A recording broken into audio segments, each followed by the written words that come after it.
Bonjour, donc la dernière fois je vous ai présenté l'amplificateur opérationnel et donc aujourd'hui on va regarder les trois types de fonctions qu'on peut réaliser avec un amplificateur opérationnel. Voilà. Alors, un amplificateur opérationnel c'est plutôt destiné à faire des circuits linéaires, et donc des amplificateurs. Donc je pourrais commencer par décrire ça, mais comme c'est la compréhension un tout petit peu plus compliquée que celle des comparateurs, je préfère commencer par les fonctionnements comparateurs et notamment par le comparateur à un seuil. Alors, donc on va faire, allez, on va dire c'est un petit a, et là on va dire comparateur à comparateur simple ou à un seuil. Voilà, comme ça. Et alors ça s'obtient en fait, ici, si les entrées de l'ampli, donc on va les entrées, je mets VE+, et VE-, elles sont indépendantes de la tension de sortie.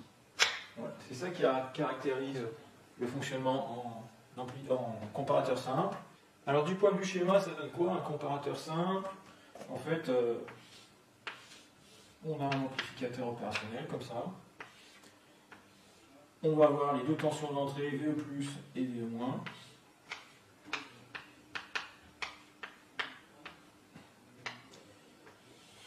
Voilà, qu'on pourrait appeler, on va les laisser VE+, et VE-. En fait, c'est une utilisation comme ça, tout bête.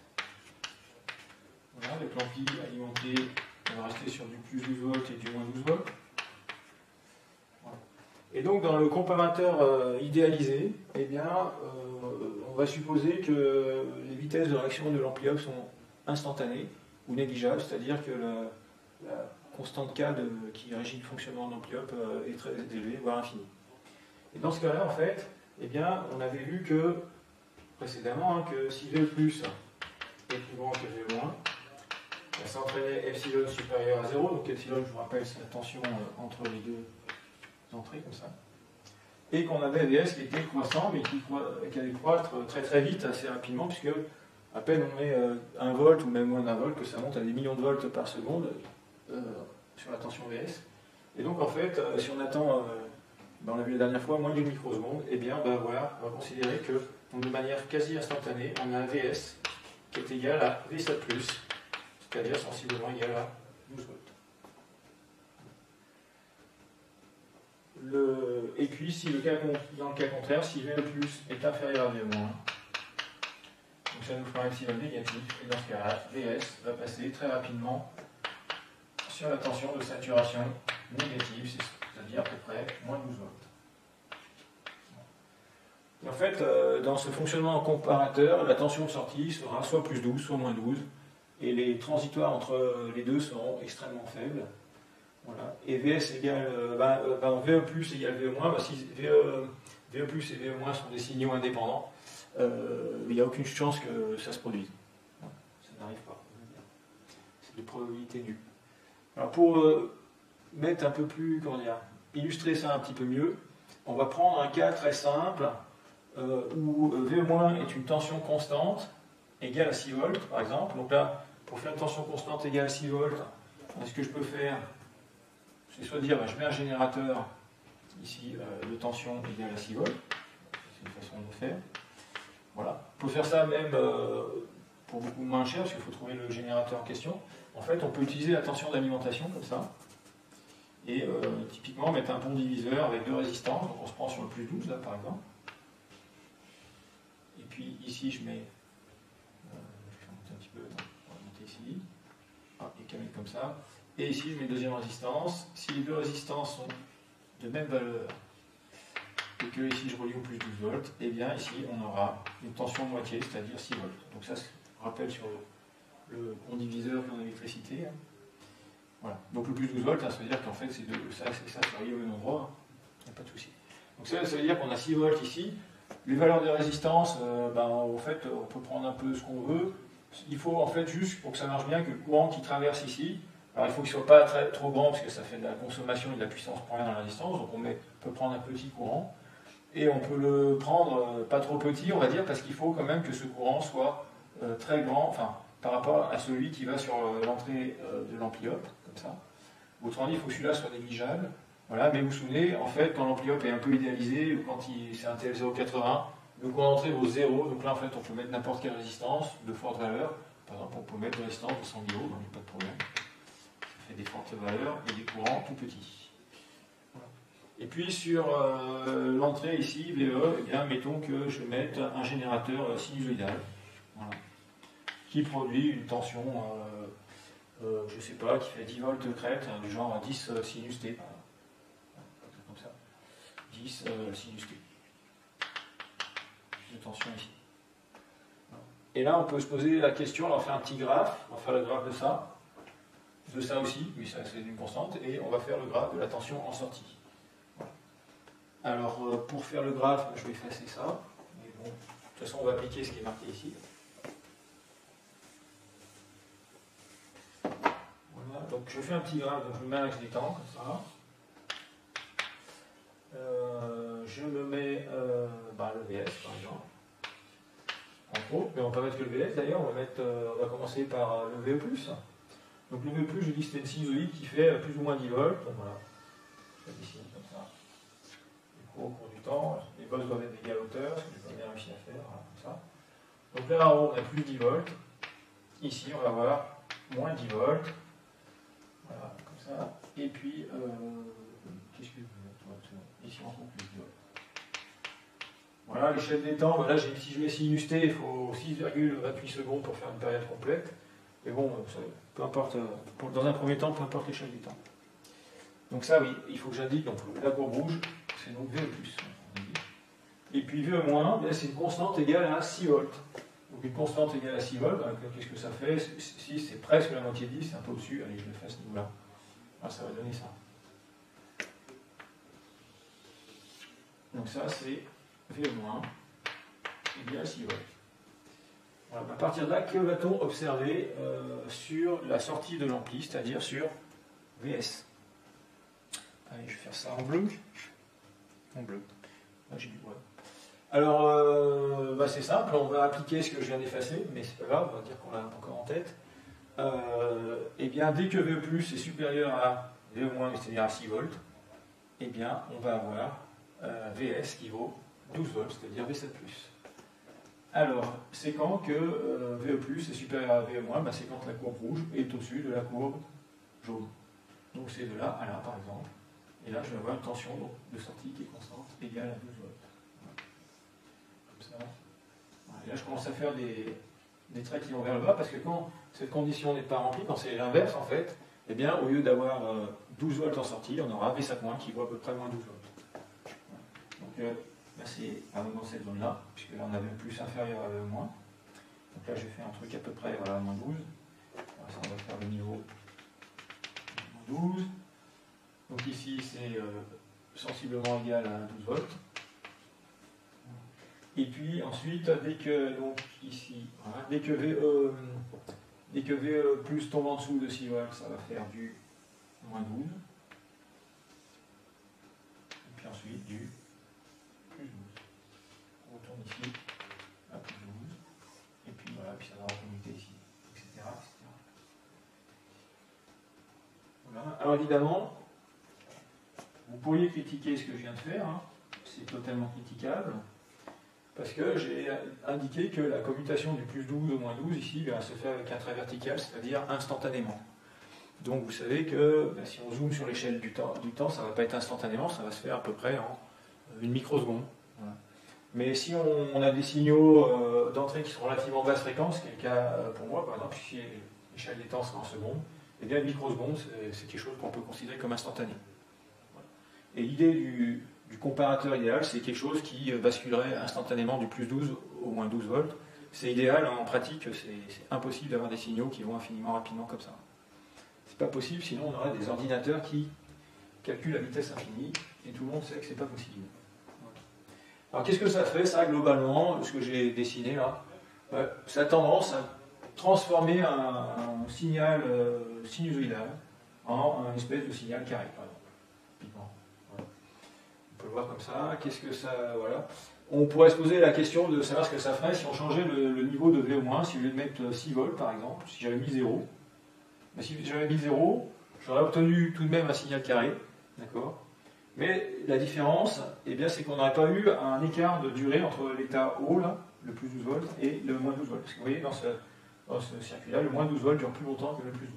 Ben, si on avait mis le VE- à 0 volts, eh bien, il y aurait eu égalité de temps entre le plus 12 et le moins 12 volts.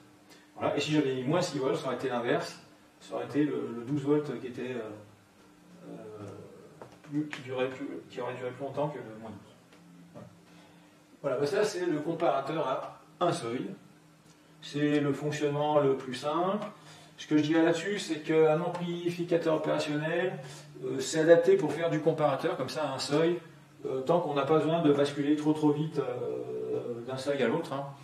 Si on a vraiment besoin de basculer rapidement, il vaut mieux utiliser des composants dédiés à ça, qui ressemblent à des amplis-up, mais qui sont vraiment faits pour fonctionner en comparateur, et qui, eux, vont pouvoir basculer non pas en microsecondes, mais en nanosecondes. Voilà, quelque chose comme ça.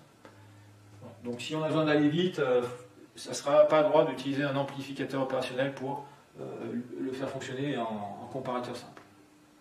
Mais si on n'est pas pressé, ça va très bien. Ça en fait un truc standard. Voilà. Donc j'ai terminé pour le comparateur simple, et maintenant je vais vous décrire le comparateur à deux seuils. Voilà, ou comparateur hystérésis. Allez, j'efface le tableau, et on fait ça.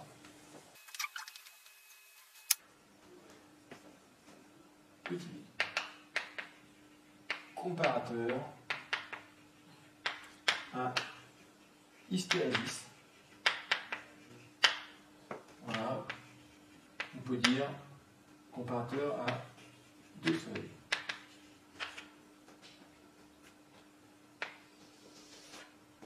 Alors avant d'aller plus loin, je vais vous décrire rapidement ce que c'est qu'un comparateur à deux seuils, ou un comparateur à hystérésis. Donc déjà, dès que vous entendez le mot comparateur, ça veut dire que la sortie de votre circuit va être du genre tout ou rien. C'est-à-dire, avec les amplis-up, ça sera soit V7+, ou V7-, donc plus 12 ou moins 12, à peu près. Voilà. C'est-à-dire que la sortie, c'est ainsi un message tout ou rien. Et typiquement, le comparateur à hystérésis à deux seuils, c'est ce qu'on appelle aussi, plus classiquement, quand on fait de la régulation de température, un thermostat. Un thermostat, je ne sais pas si vous avez déjà entendu ce mot-là, mais un thermostat, c'est un comparateur à deux seuils qui va décider, typiquement, si on met en marche le chauffage ou si on l'arrête. Alors, comment ça fonctionne, ces comparateurs à deux seuils? Et vous allez comprendre pourquoi il y a deux seuils. Eh bien, par exemple, si vous voulez chauffer votre maison à 20 degrés, eh bien, votre thermostat, vous allez le régler sur 20 degrés. Et en fait, qu'est-ce qui va se passer? Au début, si la température de votre maison est en dessous de 20 degrés, bien en dessous d'un seuil bas qu'on va aller, qui sera à 19,5 degrés par exemple, quand votre température est en dessous de 19,5 degrés, le thermostat s'enclenche et décide de faire fonctionner la chaudière pour chauffer la maison. La chaudière chauffe, la température monte, elle passe de 19,5, elle dépasse les 20 degrés, et en fait elle va encore monter jusqu'à franchissement du deuxième seuil, qui est un seuil haut, qui va être à 20,5 degrés par exemple. Et c'est seulement quand vous allez dépasser 20,5 degrés que le thermostat va décider de couper le chauffage. Vous coupez le chauffage, la température va redescendre petit à petit, et c'est seulement quand elle retombera en dessous du premier seuil qui était à 19,5 degrés que le chauffage va se réenclencher et que la température va se mettre à remonter à 20,5 comme ça, jusqu'à 20,5, etc. Et donc vous allez avoir une température moyenne de votre maison qui sera bien à 20 degrés puisque la température va osciller entre 19,5 et 20,5 degrés. Voilà, c'est ça un comparateur à deux seuils, c'est quelque chose qui s'enclenche et se désenclenche en fonction du franchissement de deux seuils qui, dans mon exemple, sont 20,5 et 19,5 degrés. Alors des thermostats comme ça, vous en avez dans les frigos aussi, pour savoir si le frigo il cherche à refroidir ou pas, etc. Voilà. C'est des choses qui existent. Bon, les thermostats, à l'origine, ont été faits de manière mécanique, purement électromécanique. Et puis de plus en plus souvent, maintenant, ils sont faits de manière électronique. Voilà. Et il y a plein d'endroits où ce type de régulation de température, voire d'autres choses, se font avec des comparateurs hystérésis électroniques identiques à ceux que je vais décrire ici.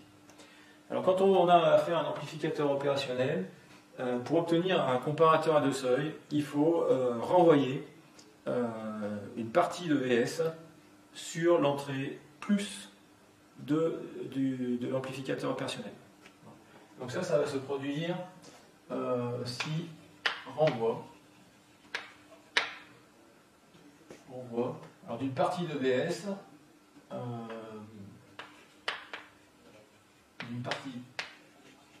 une fraction de VS.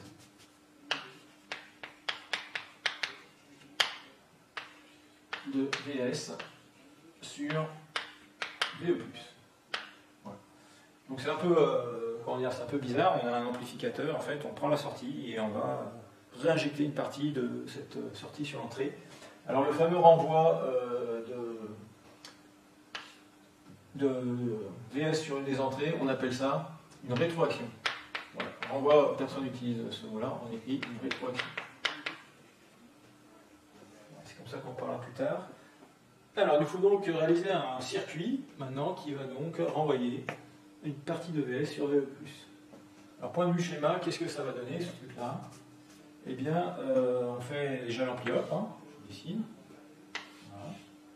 Plus, moins. Sa tension de sortie VS, comme ça, qui est définie par rapport au 0 volts. Voilà. Et ensuite, je vais construire une fraction de VS. Alors, une façon de le faire, c'est pas la seule, mais c'est de passer VS dans un pont diviseur à deux résistances. Pour faire simple, on va prendre les deux résistances identiques. Parce que quand on prend les deux résistances identiques, ce qu'on obtient ici, c'est la moitié de VS. Voilà. Formule du pont diviseur. Et ça, il faut le renvoyer non pas sur l'entrée moins, mais sur l'entrée plus. Bon. Plutôt que d'avoir des fils qui se croisent, là, ce que je vais faire, je vais permuter la position des entrées moins et plus. Voilà, on a le droit de le faire comme ça. Voilà, ça fera un schéma où on évite d'avoir des fils qui se croisent. Et puis ici, on va mettre la tension d'entrée du comparateur, qui n'est rien d'autre que VE- en fait. Voilà. Et le VS ici, ça c'est VE+, hein, qui est égal à V sur 2. Voilà, ça c'est un comparateur hystérésis. Alors on va essayer d'analyser le fonctionnement. Pour analyser le fonctionnement,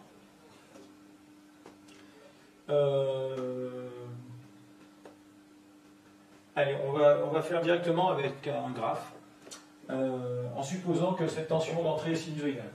Allez, on va le faire. Donc je vais vous dessiner le graphe tout de suite. Voilà. Là, je vais mettre une tension sinusoïdale. Je la fais partir, ça m'arrange, je la fais partir à 10 volts comme ça. Et puis on la fait descendre, je vais monter. Alors on monte là. Voilà. Donc ça c'est plus 10 volts. Et ici moins 10 volts.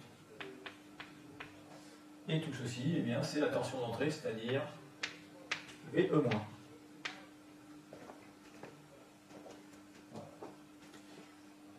Alors, sur un coup comme ça, qu'est-ce que vaut VS déjà au point de départ? Je vais poser la question. Alors pour ça, eh bien, il faut savoir au point de départ. Donc ici, vous voyez, on a 10 volts là. Voilà. Oh, je vais mettre en jaune. Le rouge ne passe pas bien. À la caméra, donc on va mettre 10 volts là. Voilà, c'est le point d'entrée. Et on va se poser la question déjà de savoir, eh bien, ce que vaut VS. Voilà. Et donc il faut savoir si ce VE- là, il va être plus petit ou plus grand que VE+. Et là, on va répondre à cette question assez facilement, puisqu'on va prendre un ampli-op qui est alimenté comme d'habitude, on va dire entre plus 12 et moins 12 volts. Voilà. Et donc au maximum du maximum, on sait que VS, ça vaut 12 volts, maxi. Ça ne peut pas être plus grand. Ça ne peut pas dépasser la tension d'alimentation. Donc en fait, VE+ ne peut pas dépasser 6 volts. Là, on va dire, ça c'est 12 volts max. Hein. Et VE+, du coup, ça va être 6 volts max. Voilà. Lui, c'est 6 volts maxi. Et bien, qu'est-ce qu'on peut dire? Si ici on a 10 volts et ici au maximum on a 6 volts, c'est que VE+ sera inférieur à VE-. Si VE+ est inférieur à VE-, ça veut dire quoi? Non, je ne vais pas donner que ça. Si VE+ inférieur à VE-, on l'a dit la dernière fois, de toute façon, VE+ inférieur à VE-, VS décroît très rapidement et finalement finit à moins 12. Donc en fait, la tension de sortie à ce moment-là, ça ne sera même pas ça ne sera pas 12 volts, ça sera en fait forcément moins 12. Voilà. Donc ça commence comme ça avec AVS qui est à moins 12, et finalement donc la tension VE+, elle n'est pas égale à 6 volts, mais à la moitié de moins 12, moins 6 volts. Alors oui, j'ai dit moins 12, pourquoi? Parce que j'ai dit qu'en fait VS est égal au V7 moins tension de saturation négative de l'ampli, que j'ai pris égal à la tension d'alimentation négative pour simplifier. Pour simplifier, donc on va considérer ça, V7 moins ça sera moins 12 volts, V7 plus ça sera plus 12, pour simplifier. Donc j'ai moins 6 volts ici, donc VE plus est vraiment bien en dessous de VE moins, et donc eh bien, c'est sûr, on est à moins 12. Alors, on va dessiner tout ça. Le VS, je vais vous le faire en bleu, comme ça. Le VE moins, comme je l'ai commencé, il est en rouge. Et le VE plus, ici, on va le faire en jaune. Bien se repérer. Alors, le VS, on a dit qu'il était à moins 12. Donc moins 12, c'est un peu en dessous de moins 10. Mettons que ce soit. Il commence à notre. Voilà. Ça, c'est VS. Il vaut moins 12 volts. Du coup, que vaut VE+? Eh bien, VE+, il vaut la moitié, donc la moitié, c'est à peu près là. Et lui, il vaut donc, alors c'est VE+, égale moins 6 volts. Voilà. VE+ égale moins 6 volts. Et on va se poser la question, à partir de là, qu'est-ce qu'il faut réaliser comme condition pour que VS puisse basculer de moins 12 à éventuellement plus 12, puis changer d'état, de valeur. Et là, on sait répondre à cette question parce que il va falloir sortir de la saturation déjà, négative, et dès qu'on va, pour sortir de la tension de saturation négative, eh bien, il va falloir s'arranger pour que VE+, soit plus grand que VE-, ou VE- plus petit que VE+. Voilà. Donc il faut que la tension VE- devienne plus petite que VE+. Voilà. Alors, je vous rappelle, la loi de fonctionnement de l'ampli-op, c'est dVs sur dt égale k VE+, moins V-. Donc hors saturation, c'est-à-dire quand l'ampli fonctionne en régime linéaire. On a ça. Et voilà, donc si on veut que VS ait une chance d'augmenter, il faut que ce terme soit positif, donc que VE+ soit plus grand que VE-. Ok, bon bah VE+, il vaut moins 6, là pour le moment, il est un peu figé à moins 6, là, je vais l'écrire mieux. Et si on veut qu'il ait une chance de regrimper, eh bien il faut que VE- passe en dessous. Alors ça va être quand? Bah, ça va être, vous voyez, je vais prolonger cette courbe, là, de moins 6. Et c'est à ce moment-là, quand les deux courbes se rencontrent, que le VS va basculer. Ça. Donc le VS, lui, reste à moins 12, jusque là. Et là, le VE- devient plus petit que le VE+. Alors, on ne va pas rentrer dans les détails de la commutation, parce que ça nous mènera un peu trop loin, mais on va considérer qu'à l'échelle des temps où on est, la bascule de VS... de V5- à V7+, va se faire instantanément. Voilà, puisque ça va prendre moins d'une microseconde, de toute façon. Donc ça veut dire qu'à notre échelle des temps, bien, on va considérer que VS va augmenter comme ça, brutalement. Et il va passer à V7+. V7+, qui vaut, eh bien, V7+, il vaut plus 12 volts. Pendant le même temps, si ici on passe de moins 12 à plus 12 volts, eh bien la tension en sortie du pont diviseur, elle passe de moins 6 à plus 6. Donc le VE+, eh bien, il suit et il va monter à la moitié, c'est-à-dire à plus 6 volts. Voilà. Et à partir de là, qu'est-ce qu'il va falloir pour que il y ait une chance de rebasculer de plus 12 vers moins 12? Voilà. Et bien pour ça, il faudra que VS ait envie de décroître. Pour qu'il ait envie de décroître, il faudra que dVs sur dt soit négatif par la relation linéaire, et donc que VE+ devienne plus petit que VE-, ou que VE- devienne plus grand que VE+. Donc c'est pareil. Eh bien, VE+, il ne va pas bouger, lui il reste à 6. Et vous voyez, par contre, la sinusoïde court, et VE-, à un moment, il dépasse VE+. Et quand VE- dépasse VE+, eh bien, de manière quasi instantanée, si on est à l'échelle des secondes, ou même des millisecondes, voire des centaines de microsecondes, eh bien, quasi instantanément, on rebascule au moins 12 volts, comme ça. Et le VE+, il suit aussi, il passe à moins 6. Et là, on tombe dans l'état qu'on avait initialement. Voilà. Et là, vous voyez clairement ce qui se passe, les points de basculement, eh bien, ils se font quand VE- passe en dessous d'un seuil bas qui vaut moins 6 volts, Et le basculement inverse ne se fait pas quand on remonte au-dessus du moins 6 volts, hein, comme s'il y avait un seul seuil à ce comparateur. Mais en fait, le basculement inverse se fait quand V au remonte au-dessus de plus 6 volts, qui est le deuxième seuil de ce comparateur hystérésis. Donc voilà, les deux seuils de ce comparateur hystérésis sont plus 6 volts et moins 6 volts, qui s'obtiennent en fait en passant dans le pont diviseur, soit le V7+, soit le V7-. Voilà comment se font les deux seuils de ce circuit. Et on obtient bien un comparateur donc à deux seuils, voilà, qui distinguent, qui basculent, et qui sont différents selon qu'on bascule de l'état bas à l'état haut, ou l'état arrêt à l'état marche, ou l'état marche à l'état arrêt sur la sortie, si on peut dire. Bon, avec ça, on pourrait envisager, on pourrait faire des circuiteries qui correspondent même à un thermostat de chauffage. Voilà, il suffirait d'avoir, en fait, d'injecter ici un signal qui serait la différence entre la température mesurée et la température de consigne. Voilà. Multiplié par, je sais pas, un certain coefficient. Voilà. Bon, typiquement, voilà.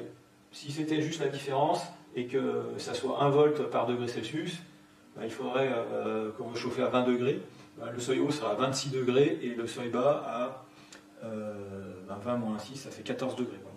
Donc ça ferait des seuils trop espacés pour une régulation de température de maison. Hein. Donc il faudrait que ces seuils soient rapprochés. Alors on peut les rapprocher en jouant sur les valeurs de résistance, là, notamment en faisant un pont diviseur qui divise par plus que 2. Voilà, mais une autre façon plus élégante de le faire, c'est d'injecter ici non pas la température de consigne, la température mesurée, la température de consigne par exemple, mais d'ajouter ça par exemple, on dit x10. Voilà. Et si vous mettez ça x10, eh bien vos basculements seront de plus 6 moins 6 sur ce signal là, mais plus 6 moins 6 sur ce signal là, sur l'écart qui est ici, ça fera seulement 0,6 degrés d'écart. Donc ça basculera à plus 20,6 et à 19,4 degrés. Voilà, typiquement comme on peut faire une régulation de température. Voilà, j'en ai fini pour les deux comparateurs, les deux types de comparateurs qu'on peut réaliser avec un amplificateur opérationnel. Voilà, il existe un autre circuit de comparateur hystérésis. On en parlera peut-être dans les exercices. Voilà, il y a deux circuits en fait qui permettent de faire ça avec les amplis hop, ensuite en mettant des diodes et tout pour avoir des seuils asymétriques aussi, mais ça n'a pas trop d'intérêt en général. Voilà. Eh bien, on va terminer maintenant avec la dernière, avec le meilleur pour la fin, c'est-à-dire le fonctionnement en régime linéaire, et notamment le fonctionnement en amplificateur. Voilà. Alors j'efface un peu le tableau et on repart pour ce mode de fonctionnement.